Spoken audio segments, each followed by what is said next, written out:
Quero te convidar para abrir comigo a sua Bíblia no Evangelho de Mateus, capítulo 6. Há 10 anos atrás eu preguei uma palavra sobre esse texto. E a palavra que eu vou pregar hoje é bastante parecida com aquela que eu ministrei, porém tem alguns detalhes diferentes. E eu relutei até ontem para não pregar essa palavra, tentando preparar outra, mas Deus realmente moveu meu coração. E aqui estou para ministrar uma palavra a vocês que eu creio vai ser um instrumento de libertação e de bênção na sua vida. Mateus capítulo 6, versículo 10, a parte A do versículo diz assim: venha o teu... Vamos dizer de novo? Venha o teu... Amém. Agora, abra comigo Apocalipse, capítulo 1, versículo 6.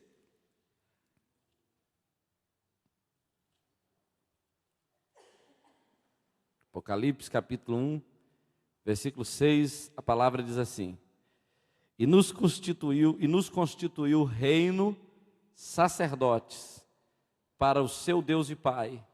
A Ele a glória e o domínio pelos séculos dos séculos. Amém. Diga comigo assim: reino, sacerdotes. Você sabe que muita gente questionou essa frase, reino, sacerdotes, pensando que ela estava errada, e que o autor quisesse dizer reino e sacerdotes. Mas ele escreveu realmente desse jeito, reino, sacerdotes, porque nós somos reinos, nós participamos de um reino onde nós somos reis e somos sacerdotes ao mesmo tempo. Nós reinamos com Cristo e somos sacerdotes desse Deus Todo-Poderoso para fazermos diferença nessa geração. E eu quero falar hoje sobre o reino de Deus. A palavra é: venha o teu reino. Quando nós falamos sobre reino de Deus, algumas perguntas vêm a nós. O que é o reino de Deus? Onde está o reino de Deus? Quais sinais identificam o reino de Deus? Se você o encontrar, se você o localizar, como você pode saber se ele é ou não o reino de Deus? O que o identifica? Outra coisa, como você pode entrar no reino de Deus, ou pode se apoderar do reino de Deus, ou receber o reino de Deus? O que é o reino de Deus? Existem várias maneiras de nós tentarmos achar respostas para isso, mas algumas coisas que a Bíblia fala, por exemplo, em 2 verdades, nós sabemos que o reino de Deus é primeiramente espiritual. Jesus, quando foi interrogado, ele disse que o reino dele não era deste mundo. E ele disse que se o reino dele fosse deste mundo, os seus ministros se empenhariam para que ele não fosse entregue aos judeus. Mas ele disse: mas agora o meu reino não é daqui. Jesus deixou claro que o reino dele não é físico, não é desse mundo, não tem nada a ver com esse mundo. Nós até mesmo vivemos em um mundo onde existe um sistema político, existe um sistema que governa essa terra, fazendo com que a economia funcione, fazendo com que a saúde funcione, até que prove o contrário, fazendo com que a educação funcione, fazendo com que a vida na terra seja possível de viver, apesar de toda a corrupção, apesar de tudo que existe na terra. Mas Jesus disse que apesar de nós estarmos nesse reino físico e territorial, o reino dele não é desse mundo. O reino dele é um reino espiritual. Mas além disso, ele nos ensina na sua palavra que o reino dele reside dentro dos homens. E ele falou isso também, dizendo o seguinte, quando ele foi interrogado pelos fariseus, ele diz assim: não vem o reino de Deus com visível aparência, nem dirão ei-lo aqui, ou lá está, porque o reino de Deus está dentro de vós. Quando a gente ouve essa palavra, a gente descobre que o reino de Deus não é territorial, ele é governamental. O reino de Deus não tem a ver com a geografia do lugar que você mora, tem a ver com quem governa a sua vida. Não tem a ver com o país que você nasceu, tem a ver com quem é o Senhor da sua vida. O reino de Deus é isso. Talvez você espere, por exemplo, nos políticos do Brasil, que haja uma condição de vida melhor. Talvez você olhe para Dilma e fique esperando que ela solte um pacote econômico que traga esperança para você. Ou que você olhe, por exemplo, para o sistema de saúde do Brasil e pense que todas as curas das suas enfermidades vão sair dali. Ou talvez olhe para a educação do Brasil e pense que toda a cultura que você precisa vai ser recebida desse sistema de educação que o país fornece para nós. Mas quando você entende que o reino de Deus não é físico, é espiritual, não é territorial, é governamental, você entende que esse reino, ele tem uma linguagem própria, ele tem uma cultura própria, ele tem um governo próprio, que não é desse mundo, é de outro planeta, é do céu, não é da terra. E esse governo, ele quer imprimir em nós toda a cultura do céu, para que nós interfiramos, para que a nossa vida aqui na terra se transforme num instrumento de mudança para essa terra. O reino de Deus só vai trazer algum tipo de... Na verdade, nós só veremos algum tipo de mudança na terra com a chegada do reino de Deus na vida de cada pessoa. À medida que o reino de Deus chega na vida das pessoas e transforma o coração dessa pessoa, essa transformação influencia a família, e a família influencia a vizinhança influencia o bairro e a cidade e a nação. Somente nós veremos mudança quando o reino de Deus começar a se tornar uma realidade na vida das pessoas. Você vai ver a mudança na política, vai ver a mudança na economia, na justiça do Brasil, em todos os setores, quando um presidente da república, ou algum deputado, ou qualquer um outro tipo de autoridade brasileira chegar diante da televisão e disser o seguinte: olha, eu quero pedir perdão ao povo brasileiro, porque nesses últimos anos eu tenho mentido, eu tenho roubado, eu tenho desviado verbas, eu tenho sido injusto, meu governo tem matado as pessoas, tem negado condições básicas de vida e de sobrevivência para o meu povo brasileiro, eu tenho sido injusto, tenho pecado contra Deus e contra vocês, e por isso eu estou aqui para pedir perdão, estou disposto a ser punido pelo rigor da lei dessa nação, mas não quero mais viver dessa maneira, porque agora o meu coração pertence a Jesus, e eu estou aqui para andar direito.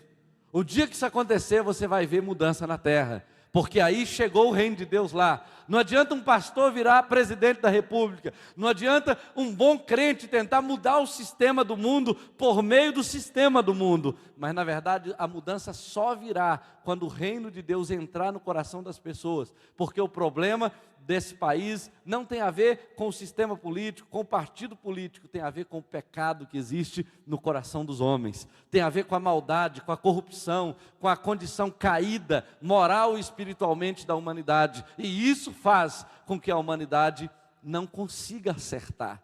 Por mais que eles tentem fazer alguma coisa boa, eles não conseguem fazer uma ponte sem comprar uma fazenda lá fora, eles não conseguem fazer um calçamento sem fazer um paraíso fiscal em outro planeta, em outro país, em outro continente. Então essa realidade, ela só pode ser mudada com a chegada do reino de Deus. Não coloque a sua esperança em outro lugar, a não ser na manifestação do reino de Deus na vida das pessoas. O dia que isso acontecer, nós vamos começar a ver mudança. O reino de Deus, ele não é territorial, ele é governamental, ele acontece dentro de cada um de nós. Agora, quais são os sinais que identificam o reino de Deus na vida de uma pessoa, já que ele é governamental? O que eu preciso encontrar em alguém para que eu saiba que ali está o reino de Deus? A Bíblia diz, definindo um pouco o que é o reino de Deus, em Romanos capítulo 14, 17, o apóstolo Paulo diz que o reino de Deus não é comida e nem bebida, mas é justiça, paz e alegria no Espírito Santo.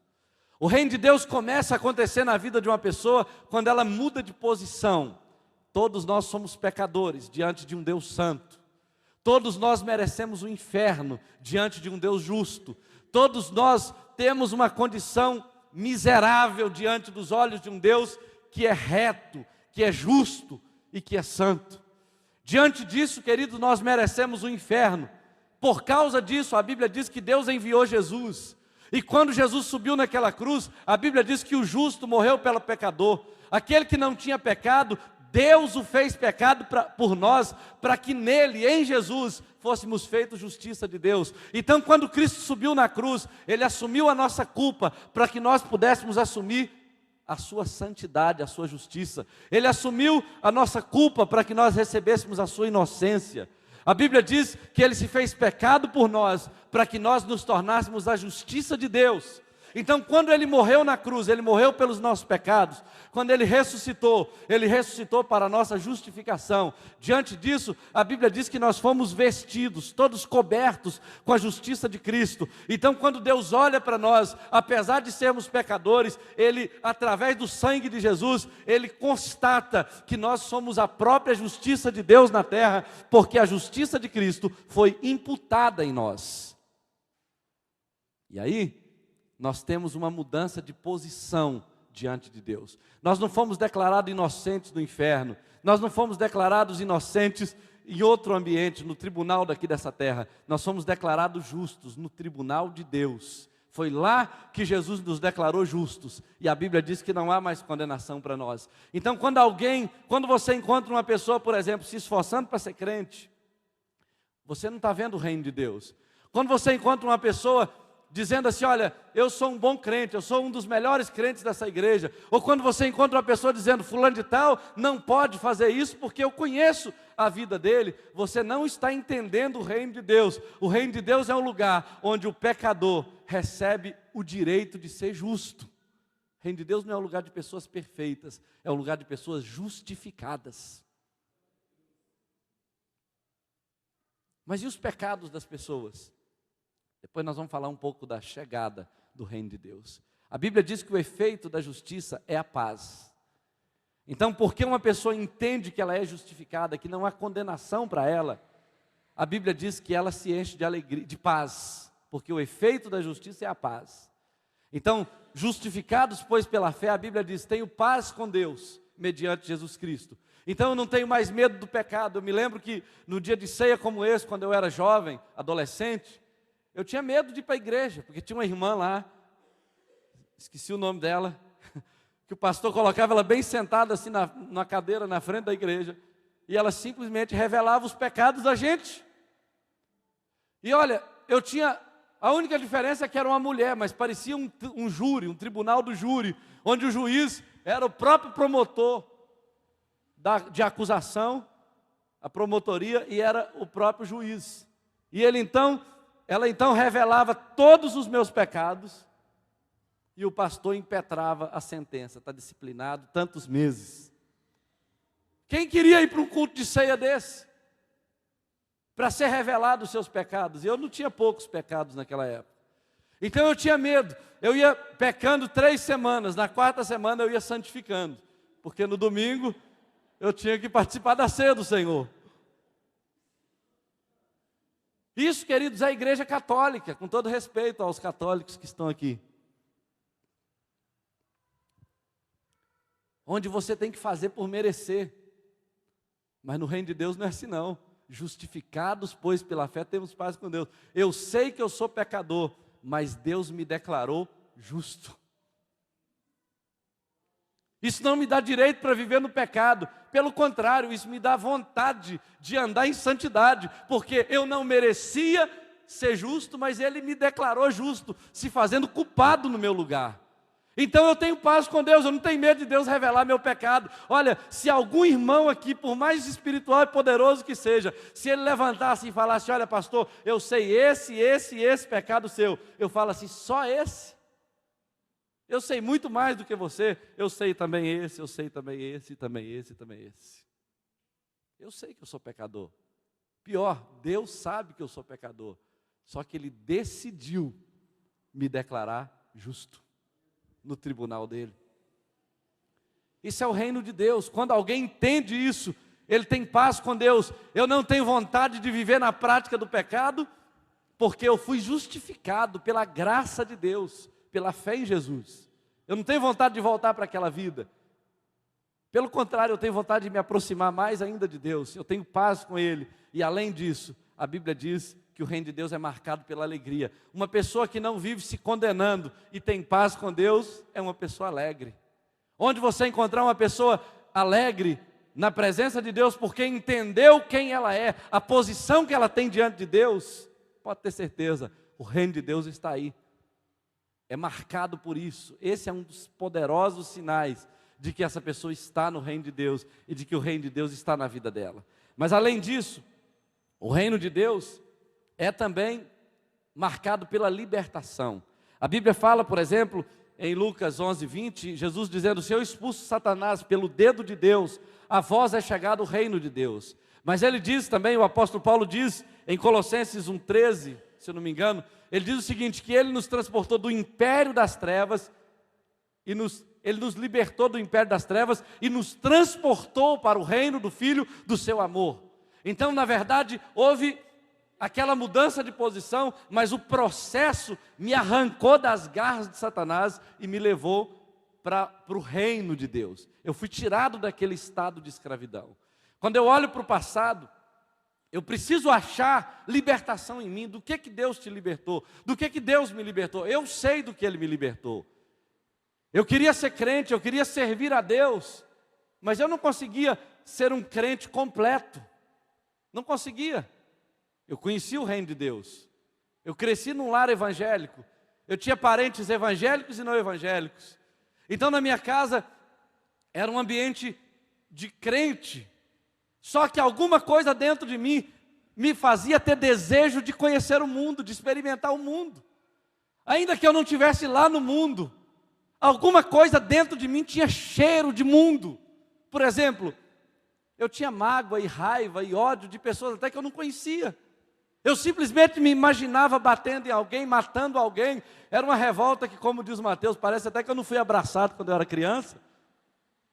Uma revolta que eu não sei de onde vinha.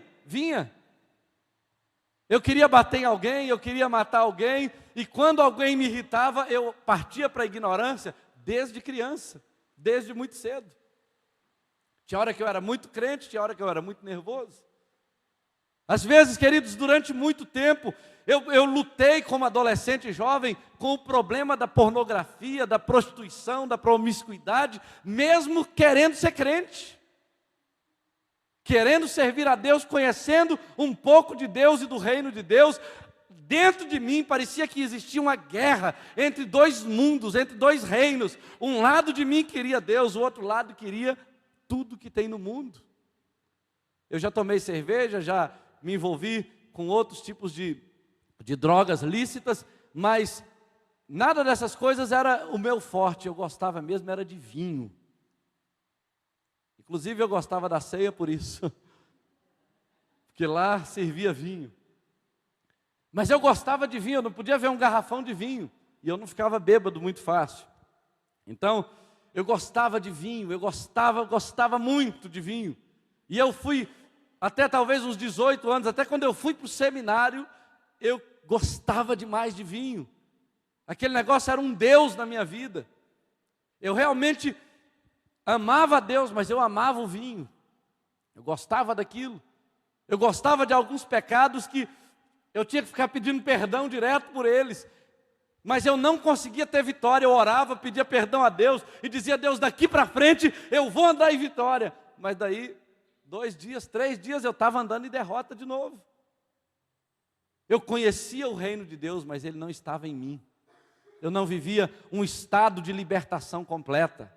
Eu não vivia a realidade da libertação. Eu não me sentia totalmente transportado do império das trevas para o reino de Deus. Parecia que tinha hora que eu estava no império das trevas ainda, com todos aqueles sentimentos, com todos aqueles pecados. Uma vez, na igreja mesmo, eu me envolvi com um problema lá e eu queria ter feito muito mais, mas fiz muito menos, mas acabei prejudicando uma pessoa na igreja. E assim, por causa de violência, por causa de descontrole. E eu era uma pessoa calma por fora, mas eu perdi o controle muito facilmente. Era uma condição caída, era o pecado que estava em mim. Minha natureza fazia parte de um histórico de parentes meus, de bisavós, de tios, que eram todos assim.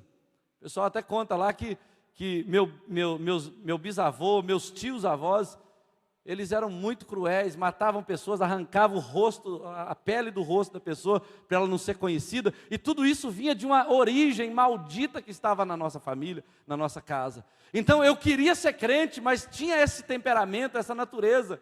Eu queria Deus, mas tinha outro reino operando em mim. Então, queridos, quantas pessoas estão tentando servir a Deus, estão tentando andar com Deus, mas tem alguma coisa puxando elas para uma outra realidade. Elas estão querendo viver em libertação, parece até que por um tempo elas conseguem viver um estado de libertação, mas daí a pouco estão na mesma condição. Não entenderam, não receberam, não se apoderaram completamente do reino de Deus. Esse lugar aqui é um lugar de pessoas comuns, de pessoas que também lutam com pecados, lutam com áreas específicas das suas vidas, das quais precisam se libertar, mas uma das coisas que precisamos entender é que a chegada do reino de Deus muda o padrão de governo da sua vida. E quando ele chega, você é transportado, você é tirado do império das trevas e transportado para um outro nível de reino, onde quem reina na tua vida é o Senhor dos Exércitos. E aí, cura é uma outra marca da libertação e da chegada do reino de Deus na vida das pessoas. Uma vez chegou aqui na igreja uma pessoa com problema de esquizofrenia. Vimos vários casos de pessoas enfermas que foram chegando. E essa pessoa conheceu a Jesus, era de origem evangélica, mas estava constatado pela medicina que ele era esquizofrênico, não podia sair de casa, não podia trabalhar, estava realmente assim entregue a esse estado de vida. E aí nós oramos por ele, conversamos com ele. Deus curou aquele homem. Ele depois passou num concurso, trabalha até hoje em 2, às vezes 3 empregos, se eu não me engano, e é uma pessoa saudável desde essa época. Deus, quando chega o reino de Deus, ainda que no reino dele, algumas pessoas, por causa das limitações físicas, podem ter algum tipo de enfermidade, no reino de Deus, uma das marcas é a cura daquelas enfermidades malignas, malditas, que oprimem, que escravizam, que causam sofrimento na vida das pessoas. Quando o reino de Deus chega, as enfermidades somem, desaparecem, porque essa é uma das marcas do reino de Deus. Se você crê que o reino de Deus está em você, você pode começar a lutar contra enfermidades que te perturbam e elas poderão sumir da sua vida no nome de Jesus. Mas se porventura elas não sumirem completamente, você vai andar em vitória, aquilo não será problema para você andar em vitória em relação àquela área. Agora, além disso, uma outra marca poderosa do reino de Deus, outro sinal poderoso, é o batismo no Espírito Santo. Isso faz parte do reino de Deus.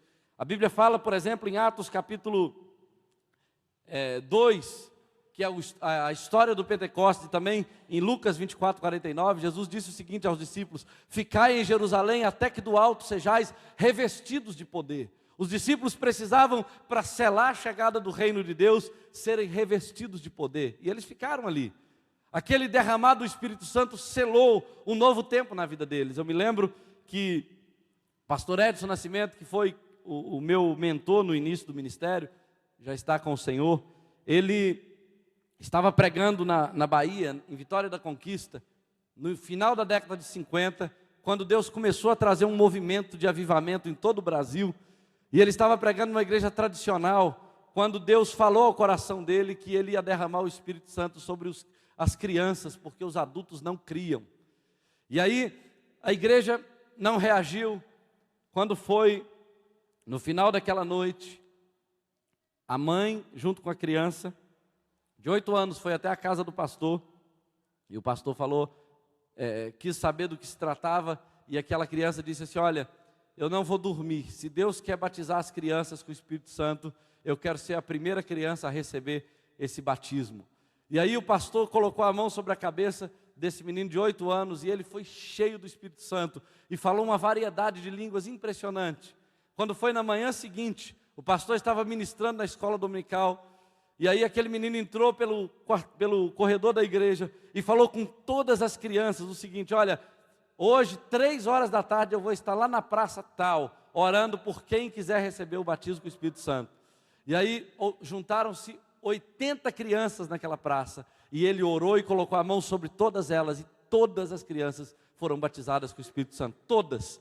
Aquelas crianças se tornaram pastores de renome no Brasil, se tornaram homens de grandes ministérios no Brasil, porque Deus realmente levantou aquelas crianças com poder e autoridade. Então, quando chega o reino de Deus, as pessoas se abrem para o derramar do Espírito Santo, elas têm mais sede, elas têm mais fome, elas querem mais experiência, elas não se saciam facilmente, e aí o Espírito Santo vem para selar a chegada do reino de Deus. Na verdade, fica muito difícil você viver uma vida cristã sem a presença ativa do Espírito Santo, porque o Espírito Santo é quem te revela tudo sobre Cristo, é o Espírito Santo que te ajuda a lembrar das palavras de Deus, para que você tenha vitória contra os pecados, é o Espírito Santo que te guia por esses caminhos tortuosos da vida, e te dá vitória, e te faz viver uma vida vitoriosa. Então precisamos do derramar do Espírito Santo, e quando o reino de Deus chega, isso se torna natural, é uma evidência natural de que você está cheio do reino de Deus, e o reino de Deus inundou a sua vida, porque o Espírito Santo se manifesta nesse ambiente. Uma outra coisa que acontece com a chegada do reino de Deus, é que a sua linguagem muda. No reino de Deus, assim como no reino físico, no Brasil você nasce e naturalmente você aprende o português. Tem países que você mora aí na Europa, onde você aprende 2, 3 idiomas, porque são países que têm essa possibilidade. Agora, no Brasil você nasce e aprende a falar o português.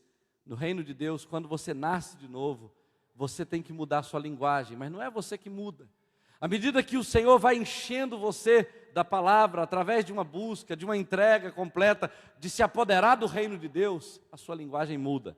E lá em Marcos capítulo 11, 22, a Bíblia fala que nesse ambiente do reino de Deus, quando você libera uma palavra a um monte, para ele sair de onde ele está e se lançar no mar, e não duvidar no seu coração, mas crer que se fará aquilo que você disse, então será assim com você. É o que a Bíblia diz. Então, quando você chega no reino de Deus, às vezes a sua linguagem é uma linguagem derrotada, você só fala derrotas. Talvez a sua linguagem é uma linguagem pessimista, é uma linguagem negativa, é uma linguagem maldita. As palavras que saem da sua boca matam mais do que curam. As palavras que saem da sua boca ferem as pessoas. As palavras que brotam do seu coração expressam amargura, tristeza, rancor e todo tipo de impureza, porque você vem de um reino diferente. Mas quando você chega no reino de Deus, as palavras da sua boca transmitem graça aos que ouvem.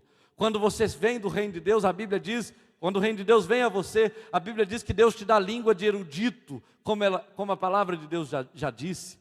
Então, quando você tem o reino de Deus em você, a sua palavra tem poder de cura, tem poder de restauração, de libertação. Você antes reclamava da vida, agora quando você fala, a sua palavra muda o ambiente onde você está, porque você sabe que uma palavra de um homem de Deus, de uma mulher de Deus, é uma palavra carregada de vida, carregada de poder. Então você abre a sua boca, profetiza sobre determinadas situações, e elas mudam pelo poder do nome de Jesus.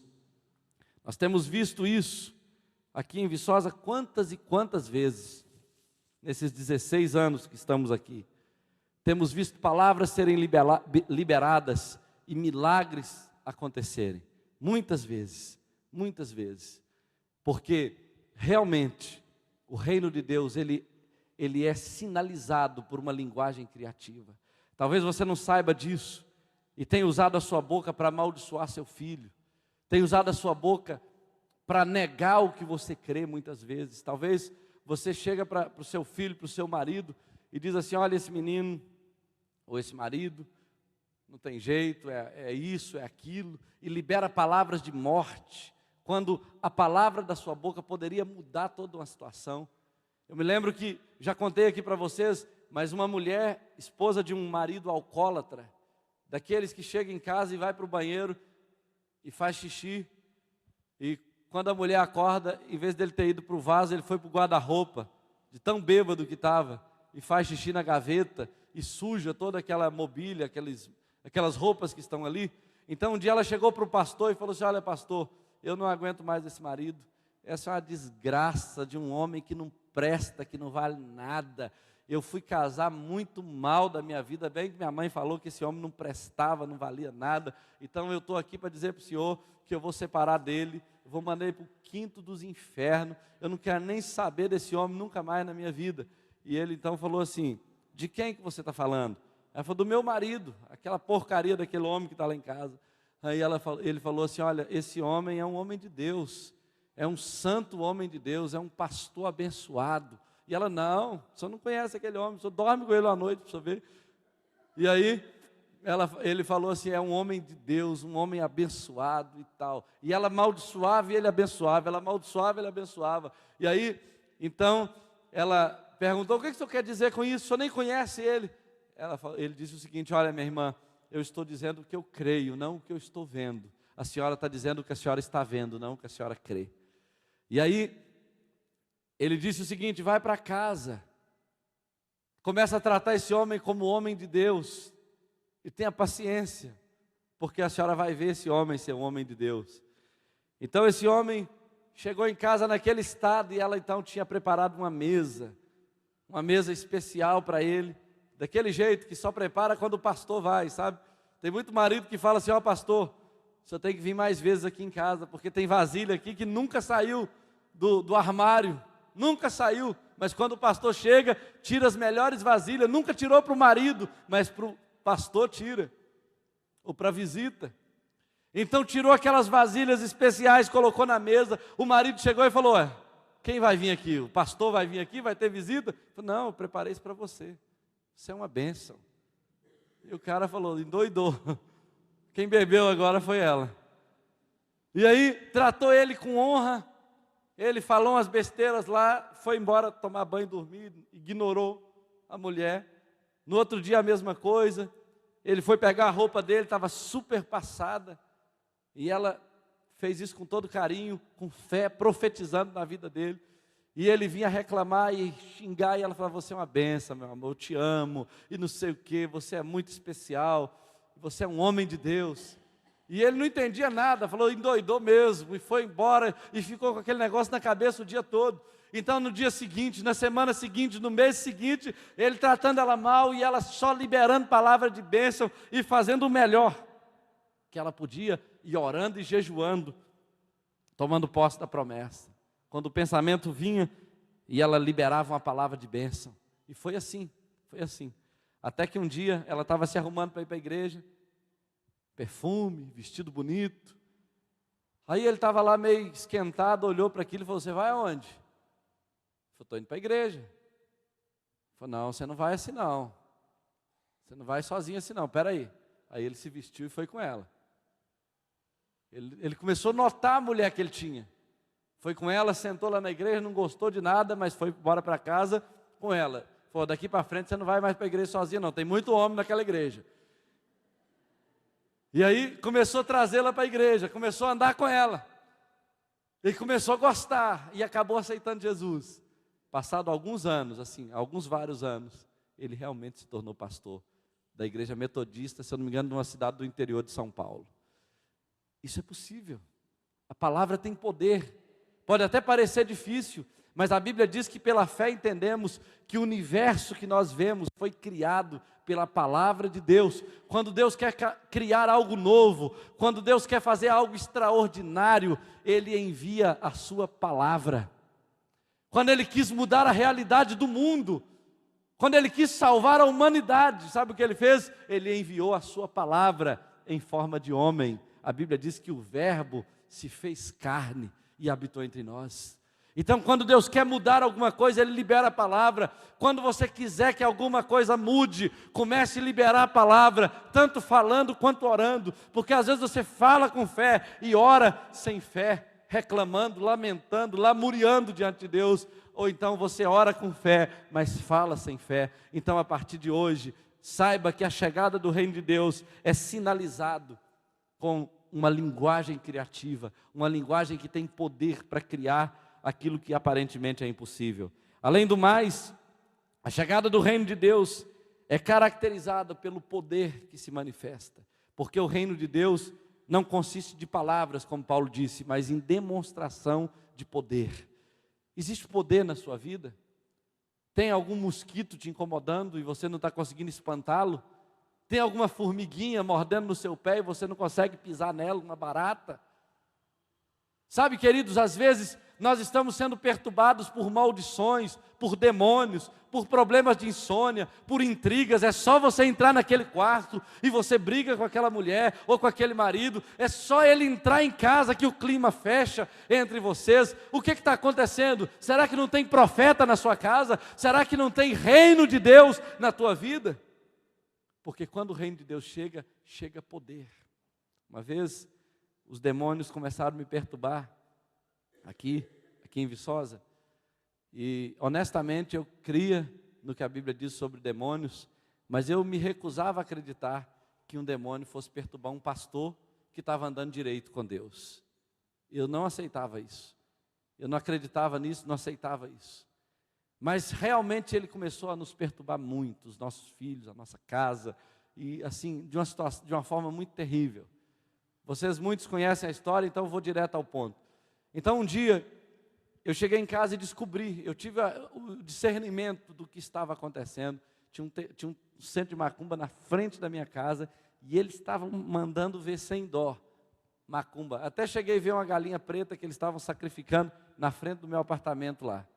E aí, naquele dia, eu falei o seguinte: o diabo faz macumba e o pastor faz boa cumba. Eu vou fazer uma boa cumba para ele. E aí eu fui para lá, de madrugada, 2 horas da manhã, porque eles fizeram mais cedo um pouco. De madrugada eu fui lá e fiz meu ato profético na frente daquele terreno, daquele terreiro de macumba. Quando foi mais ou menos umas 7 e pouca da manhã, 8 horas, as 2 macumbeiras, tinha 2 macumbeiras e 2 que moravam lá. As 2 macumbeiras saíram arrancando o cabelo uma da outra, e pá, e briga e xinga, e saíram batendo na cara uma da outra. Eu falei, opa, o negócio está acontecendo já. E aí, uma foi para Volta Redonda, a outra foi para Belo Horizonte, o centro fechou. Inclusive a Karine e o Arlindo moram lá hoje, né? Lá no terreiro de macumba, agora vai ser uma célula lá, né? Amém? Deus é fiel. Então, queridos, os demônios, eles atuam enquanto você não atua, porque quando o reino de Deus chega, chega poder. Sabe, nós expulsamos tanto demônio em Viçosa, que o diabo estava mandando demônio até pelo torpedo na época. Nós expulsamos demônio pelo celular aqui na Rua Santana, expulsamos demônio pela internet, expulsamos demônio pelo rádio, expulsamos demônio de todos os tipos que você possa imaginar, no meio da rua, no trânsito, e vimos Deus fazer coisas extraordinárias aqui, porque quando o reino de Deus chega, o poder também chega. Teve um dia que se manifestou um demônio, até o Adonai estava lá, ele viu, o demônio se manifestou e ele falou o seguinte: nós estamos aqui há mais de 100 anos, mantendo a sujeira dessa cidade, os buracos nas ruas, estamos mantendo a arrogância dessa universidade, a soberba dessas pessoas, nós estamos dominando aqui, mas aquele ato profético que nós tínhamos feito com as autoridades de Viçosa, e colocamos todos de joelho declarando que Viçosa pertencia a Jesus, eles disseram, aquele ato profético está minando a nossa força, e eles se manifestaram de maneiras assim absurdas. Foram 3 dias de libertação, até que eles saíram todos. Então, queridos, quando o reino de Deus chega, toda a força do inferno cai por terra, na minha vida, na sua vida, na vida da igreja, porque você exerce autoridade sobre os demônios e eles não podem permanecer. Nós precisamos lembrar disso. Olha, a autoridade não é do pastor, a autoridade não é daqueles pastores que estão sendo levantados, ou dos líderes de célula, de setor. A autoridade é da igreja, a autoridade é de cada sacerdote, é de cada homem e mulher que Deus chamou para cumprir a vontade dele nessa terra. Nós estamos cheios de pessoas, queridos, à nossa volta, que estão, como o pastor disse, o Edilio disse, como Dráculas e sanguessugas, que penduram no líder, que penduram nos discipuladores, e sugam, mas não tem nada para dar, porque eles entenderam que a unção e a autoridade está sobre o líder. Mas a Bíblia diz que nós somos uma nação de reis e sacerdotes, o Espírito Santo é sobre a sua vida, o poder de Deus é sobre você, você tem autoridade para expulsar demônios, para curar enfermos, para quebrar o domínio de maldições e para mudar o seu destino, porque a unção de Deus é sobre a tua vida. Nós temos que nos levantar nessa terra. A Bíblia diz que a ardente expectativa da criação aguarda a manifestação dos filhos de Deus. Sabe o que é que essa terra está esperando? É que você, homem e mulher, largue esse pecado que você está nele, largue esse padrão de vida fraco e pobre espiritual, de mágoa, de ferida, de ressentimento, de cheio de achismos, e comece a se encher do poder de Deus, da unção de Deus, da autoridade de Deus, para cumprir a vontade dele nessa terra. É isso que Deus está querendo nesse tempo. E aí, quando o reino de Deus chega, com todas essas coisas, você tem facilidade de crer, de obedecer, de ir além, porque você está liberto, não tem demônio falando na sua cabeça, você é obediente, você abre a sua casa, porque a sua casa é um lugar de salvação da vizinhança, você usa seu tempo, seu talento, seus recursos, porque sabe que a sua vida é um instrumento, é um canal, é uma porta do céu, para que o mundo conheça a graça de Deus através de você.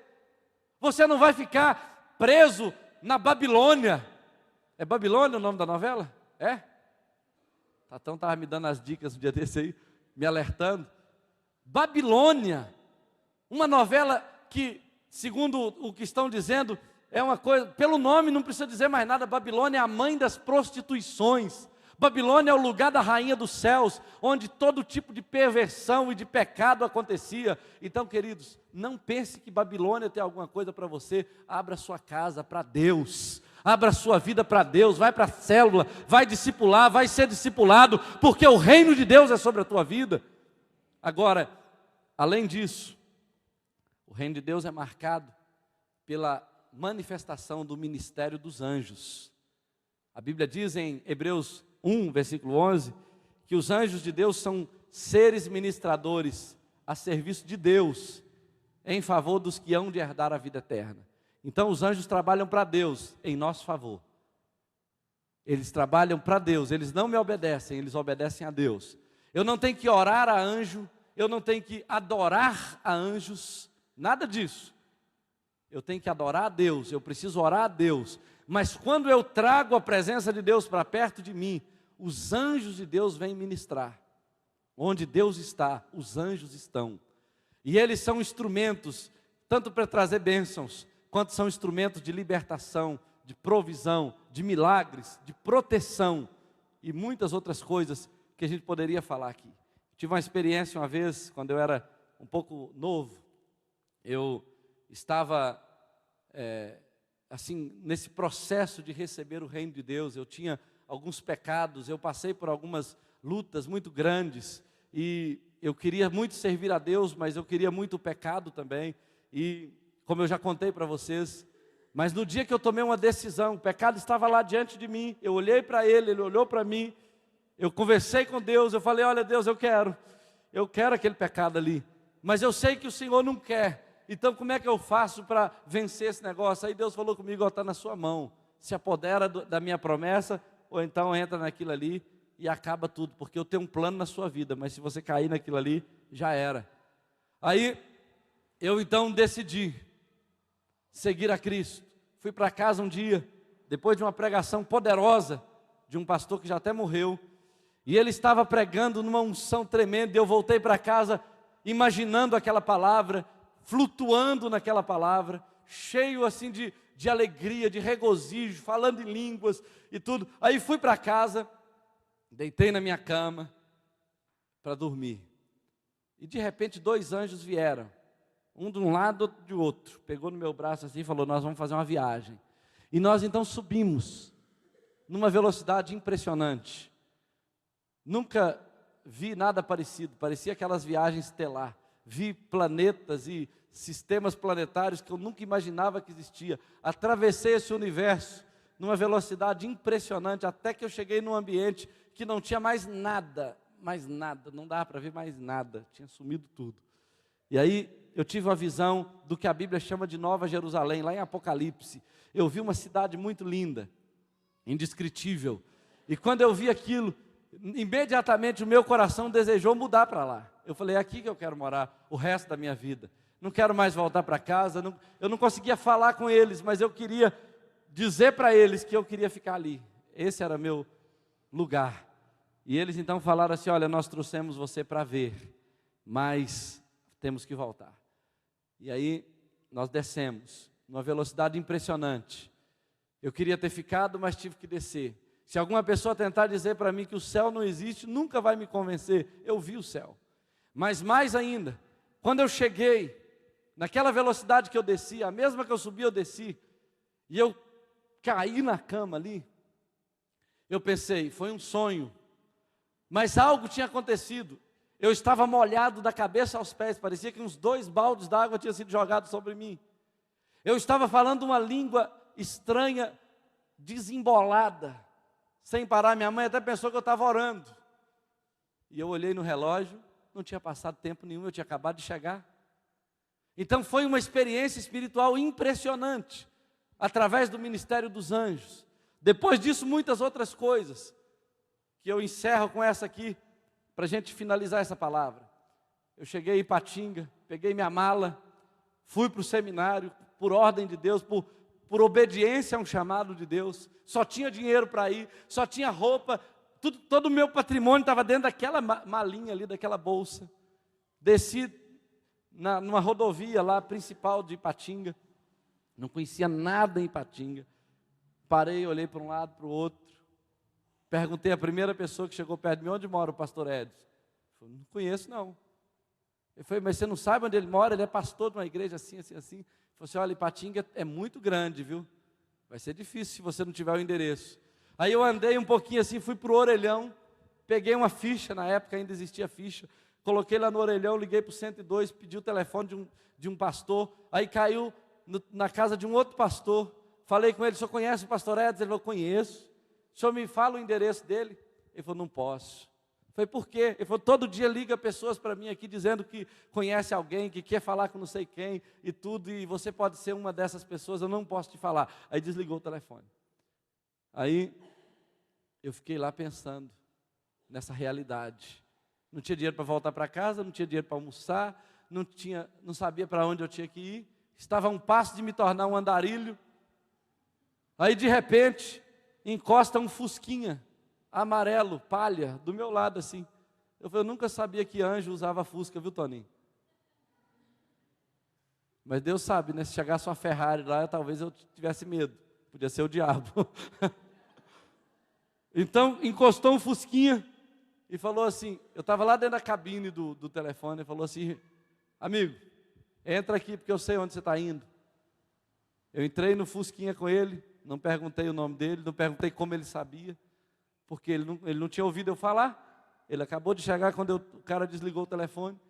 Entrei no fusquinha, ele foi comigo até a casa do pastor Edson e falou assim: é nesse portão verde aí, bate aí. Aí eu fui bater e olhei, não tinha fusca nenhuma ali.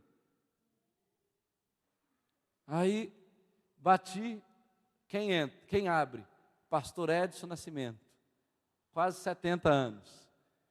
E ele falou: ô bichinho, você já almoçou? Eu falei: não. Eu falei: então vem cá, nós vamos preparar almoço para você. Já era mais de 1h da tarde. Aquele dia eu entendi que realmente Deus envia seus anjos para trabalhar em nosso favor quando nós estamos em situações assim. Poderia te contar outras histórias desse tipo. Então, quando o reino de Deus chega, você tem assistência de anjos que trabalham para que o propósito de Deus se cumpra na sua vida. E aí, se tudo isso é verdade, então como você pode receber o reino de Deus? Primeiro pelo novo nascimento, aquele que crê em Jesus. A Bíblia diz que aquele que nascer de novo pode entrar no reino de Deus, pode receber o reino de Deus. João 3. Mas a Bíblia diz ainda que a fé é fundamental, você precisa crer, porque sem fé é impossível agradar a Deus. Então, você se apodera do reino de Deus pela fé. Mas uma outra coisa muito importante, a Bíblia diz, em Mateus 11, versículo 12, que o reino de Deus é tomado por esforço, e os que se esforçam se apoderam dele. Então, qual é a relação da fé com esse esforço? É simples, se você crê, você vai buscar.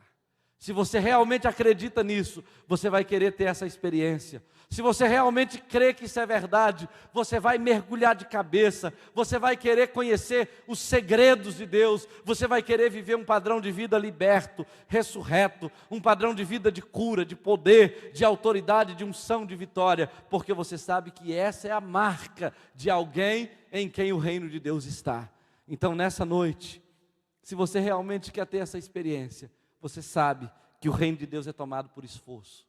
Enquanto algumas pessoas estão por aí dizendo, eu não creio nisso, eu não acredito naquilo, eu não sei se isso vai dar certo, eu não sei se isso é bom, eu não sei se eu gosto disso. Olha, queridos, isso aqui não é, o reino de Deus não é aquele prazer à la carte, onde você come o que gosta.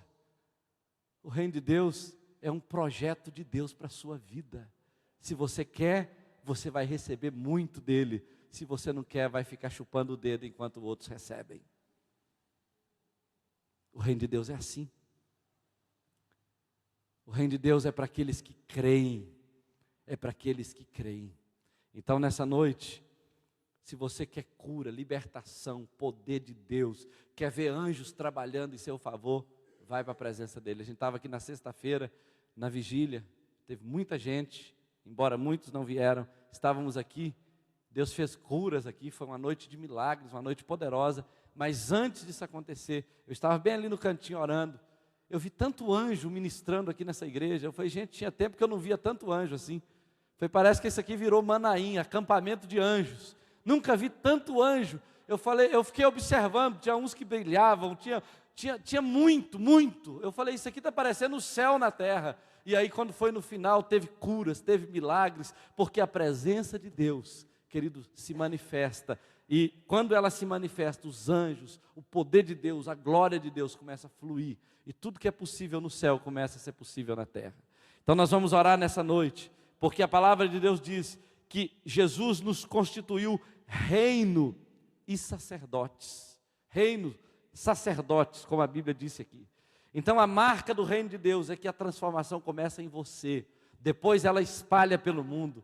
E aí nós entendemos que o reino de Deus é chegado quando você deixa de ser governado pela cachaça Guaraciaba, deixa de ser governado pela loteria federal, deixa de ser governado pelos canais de impureza lá da televisão, deixa de ser dirigido pelos sentimentos e pelo temperamento, deixa de ser guiado pelo dinheiro e começa a ser guiado pelo Senhor dos Exércitos. Aí o reino de Deus chegou na sua vida. Quando Ele é o rei da sua vida, então você se torna sacerdote. Reino, sacerdotes, onde como sacerdote você se torna um ministro de Deus ao mundo, e o mundo começa a enxergar a Deus, e começa a crer em Deus, não por causa do pastor Marcos, não por causa de algum grande pastor da televisão, mas por causa de você, que é um sacerdote de Deus nessa terra. Amém? Nós vamos orar ao Senhor nesse momento. Eu te convido para ficar de pé. Se você entendeu, tome posse dessa palavra. Não viva menos do que isso, porque Ele tem isso e muito mais para você. No mundo nós vamos ter aflições, mas nós temos promessas também, não só aflições. E se nós cremos, nós vamos viver o melhor de Deus.